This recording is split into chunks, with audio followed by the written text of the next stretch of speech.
Boots and Heels Talking Points. We're so glad that you decided to give us your ear this afternoon. I'm Boots. And I'm Heels, and again, we're so happy to have you as part of our audience. I think we're going to go ahead and talk more about the police situation out there right now. I think everybody, I would like you to see Willow. She decided, she just got spayed this week, and she's a rescue. Nervous.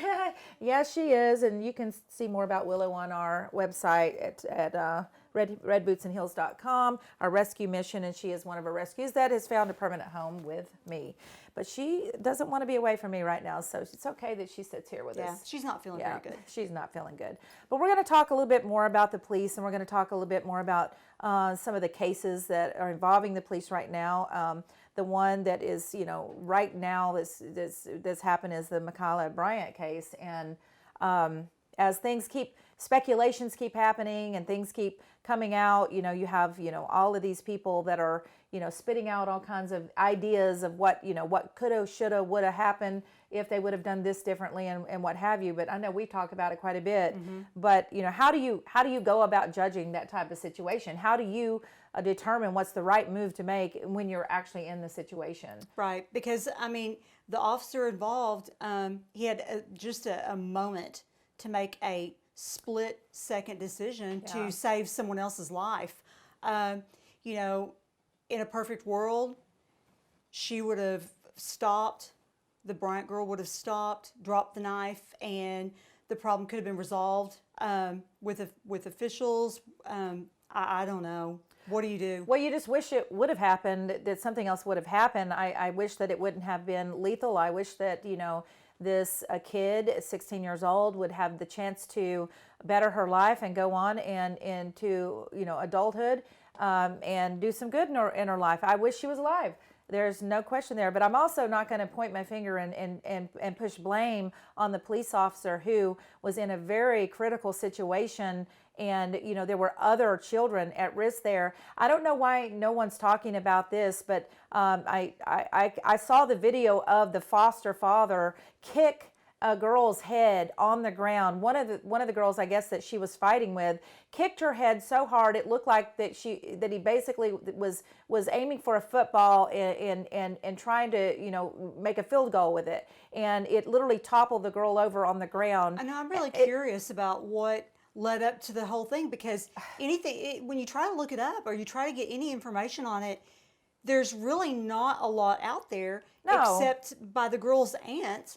And not a lot else. And that's a relative too. You don't always get the exact information that's true information from the relative either, because they're emotionally involved, and they don't want to feel they're not so emotionally involved when the child needs a permanent home or needs to be out of a bad home situation. They're not emotionally involved, but they become emotionally involved when there's a problem. And that does happen a lot. You're right. And that really pisses me off. Sorry, I have to say that on air, but it does. It pisses me off, because where are you? Where are you parents? Where are you parents? Why is this girl, at 16 years old, thinking it's okay to wield a knife and to, from what I heard on the 911 tape that I did hear, was basically at least the caller was saying that someone was attacking grandma even. But anyway, regardless of that, it was a very jumbled, 911 call. I don't think anybody could have really understood what they were going into. So where's the parents in all this? You have one of them that is claiming to be the foster parent to the child, kicking one of the children's head almost off of her shoulders. And, that to me, if you're going to claim that you're the foster parent and start screaming, you've killed my baby, then why didn't you step up and be a real father figure to her and teach her not to stand there with a knife and try stabbing your friends, and certainly not, do the kind of behavior that kicking someone and showing her the way of fighting and the way of acting like, I'm not going to say animals. I hate it when people say you're acting like animals, because my animals don't act that way. Well, but here's one thing that a lot of people fail to remember, and I'm just bringing this up just because we don't know about the situation. I do think that the media needs to be held more accountable for what they put out. Don't they? Because they put out these visuals and these sound bites that don't necessarily lead to the truth, and they get a lot of people emotionally wound up when later on we all sit there and we go, oh, so that's what that was about. But my point with anyone's behavior is, and it's very hard for people from conventional home lives and family situations that are raised in the bubble to understand when you've lived a life in survival mode. And I can't speak for this girl, but clearly there was a problem with her having been in and out of foster care. Not that there's not some circumstances that is, No. that is sometimes needed, it's necessary, and sometimes it is a problem. More problem often with the not, kids though. But a lot of times, a lot of these kids have horrible home lives. They literally have raised themselves, and everything is fight or flight. They live a life in survival mode, and the survival mode of someone who has had nothing but abusive, high-pressure situations is going to be a whole lot different than how someone else would handle a situation. And when you are raised in a family, in a community, or if your cultural influence has been fight mode your whole entire life, you're going to go into fight mode. And when someone makes you fear for your life, you're going to fight for it. I can't say that was the situation, but really until we know the entire situation, we really don't know what happened. But you also don't know the cop situation either. You don't know what was happening in the mind of the cop. He's there to protect and serve. Right. He shows up, he's running into danger, not away from it. Right. And he has, like you said, a split-second decision. It's come out. Well, why did you shoot 4 times? In all honesty, who the heck knows why? Right. He may have just pointed that gun and shot, and a lot of times it's just rapid fire. I wish they had another way, a non-lethal way, but in this case, there was no other choice. We definitely want our law enforcement officials to have the ability to protect life and to protect, the other girl's life, for instance. I mean, that's just he didn't show up wanting to kill anybody. I mean, right. You can imagine. Now, he has to live with the fact that there's a 16-year-old girl that has lost her life with, the gun in the hand, and he's the one that pulled the trigger. So he's got to live with that. People do not sign up for that job thinking, oh my gosh, I can't wait to go kill a kid. So, all of these cases, it just makes me so angry because they want there to be a problem. They want it to be a bigger problem than it actually was. They want to stir it up and make sure that it's a bigger problem. There was already rioting and some craziness going on over it before anybody had any facts. In fact, it was reported that one of the news stations actually edited the 911 call to not include that there was a knife involved at all. I mean, right. When do you start editing the first response or the first time that people are hearing about it? And there would only be one reason to do that, and that is to spin a narrative to keep this flame going, exactly. keep it stirred up among the American people. Another white cop killed a black, person. End of story. Not given the facts or what happened as a result of the fight that happened. Doesn't really matter. Nobody needs to be throwing a knife around. I will throw this in there. No one wants to talk about Ashley Babbitt.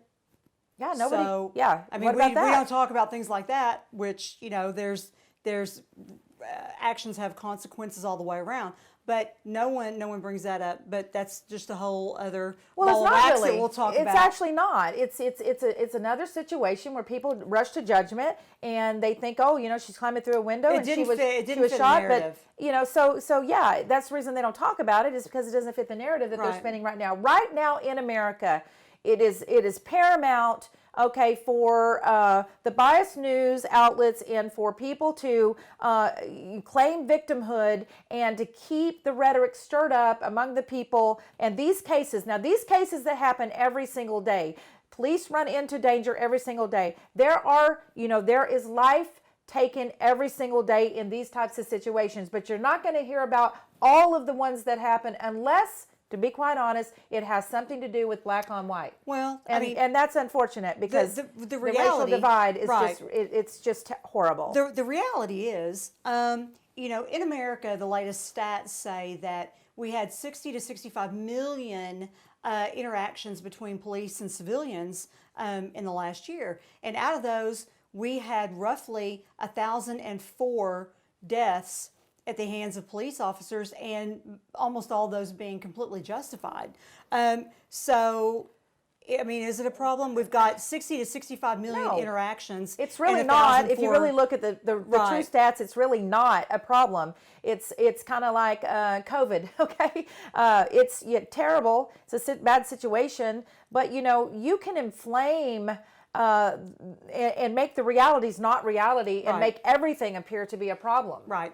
There's no question you can do that. And I think and now it's become a runaway train with it, because they have figured out, if we can keep this going, there's an end game here, and the end game basically is to keep this rhetoric going, divide the nation, and basically divide us within, which makes it, by the way, an easy situation for someone else to take over. This is part of the plan. Yeah. Well, like you said about the end game. The end game is the creation of chaos, to keep us all focused on the chaos and not the real problems at hand. Yeah, well, defund the police and see what happens. Okay, so you don't want the police in your neighborhoods? I forget who it was. It was another speaker that was talking about, right now, that probably the caller of that 911 call has been reprimanded and in terrible trouble for ever making that call and bringing a law enforcement into that situation. That child's probably in trouble.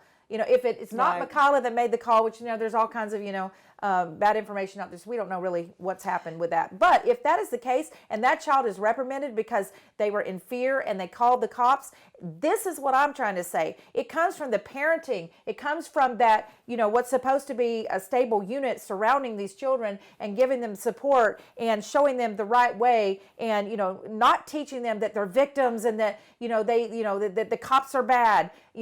That is really on those parents. The reason that child is dead, because the gentleman that was kicking the girl in the head, was obviously not a very good role model, and should be taken out of the foster parenting business altogether, because what kind of role, it is a business. What kind of role model would that person be? That person is the reason, and I'll say this on air, that child is dead in a morgue somewhere, if not already buried, however many days later. Well, that is his responsibility and his fault, even all the way up the line to her birth mother or birth father, whatever circumstances it's the parents that should be held accountable for that child being 6 foot under. I agree. In my just opinion. Like with the young man, not the officer, the young boy that was shot a couple of weeks ago. Why is a 13-year-old out at 2:30 in the morning with a felon with a loaded gun perpetuating crimes?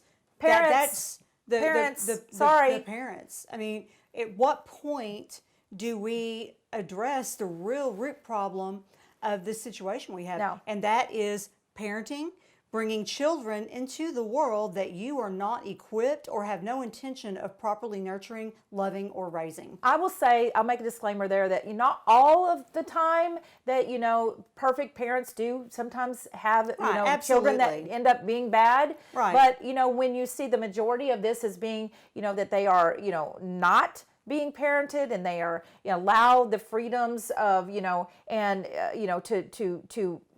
be feral. These are feral. I refer to them as feral. It's kind of that way, and that's just right. because we deal with the animals all the time. Right. And they're allowed to just be out there on the street, and it doesn't. It ends up this way. So I hate it, and I hate that this happened to her. I hate it that everybody's going to be dealing with this case for a very long time, because even the emotional thing that's going to happen to those other kids. Who knows? Maybe they were friends before this problem happened. Who knows? But we do appreciate you, coming and listening to us today. We have talked about this and talked about this and talked about this. There's no way we'll talk about it some more. Yeah, we're not going to be able to change it by ourselves. It really is about getting in and having these discussions, even if the differences of opinions are there. That's great too. It's about talking about it and trying to come up with some solutions. Maybe one person would hear it and go, you know what? Maybe I've not been doing such a great job. Maybe should do a little better job with my own child.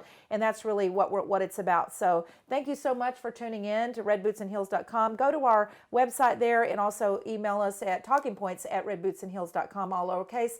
And also, we have an 800 number there. If you would like to give us a call, we'll have someone get back with you. And actually, you can see part of Little Willow's story.